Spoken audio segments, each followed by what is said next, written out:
जसं आता आपल्या सागर सरांनी सांगितलं की ऍक्शनला रिॲक्शन देणं आपलं काम आहे. तर त्यांच्या ऍक्शनला रिॲक्शन आपण दिलंच पाहिजे. जर शासन जर आपल्यासोबत असं करत असेल तर आपण शासनाच्या विरोधामध्ये आवाज सर्वांनी उठवला पाहिजे. आणि भारतीय मजूर संघ आपलं हे बरोबर मगासरांनी सांगितल्याप्रमाणे की अख्खा महाराष्ट्र आपला आदर्श घेणार आहे आणि आपण त्यांचा निषेध व्यक्त करण्यासाठी इथं आलेलो आहोत. या ऑफिसला आंदोलन काय नवीन नाही, पण आपल्यासोबत आंदोलन काय नवीन नाही.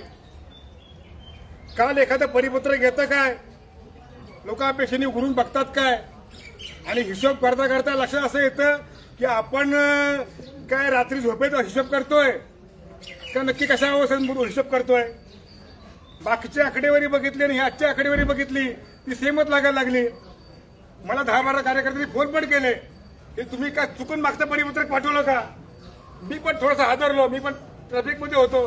मी मला जरा मी बघून सांगतो.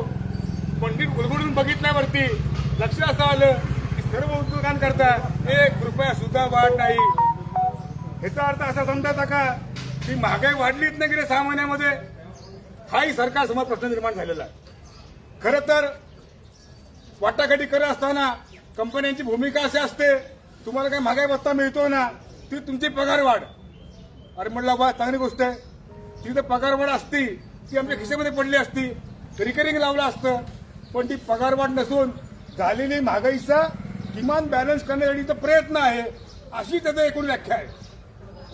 पुढे ती 200 रुपये असेल, ते 400 रुपये असेल. ह्यामध्ये जर आपण अभ्यास जर केला तर ह्यामध्ये फक्त मेन बास्केटमध्ये ज्या गोष्टी ठेवलेल्या आहेत त्या अत्यंत जुन्या काळातल्या वस्तू आहेत.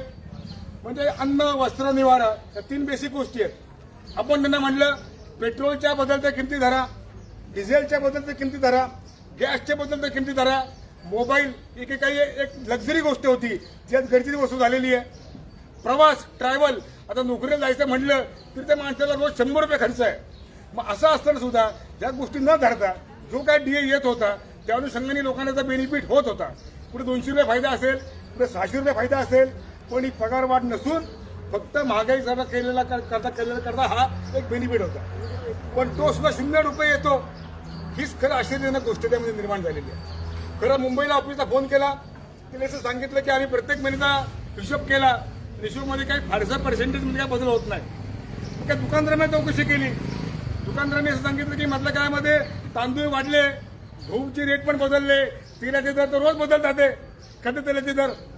मग असं असताना ह्याचा इम्पॅक्ट का नाही पडला. तर खरं तर मुख्य म्हणजे ही गव्हर्नमेंटने केलेली एक चाचणी आहे.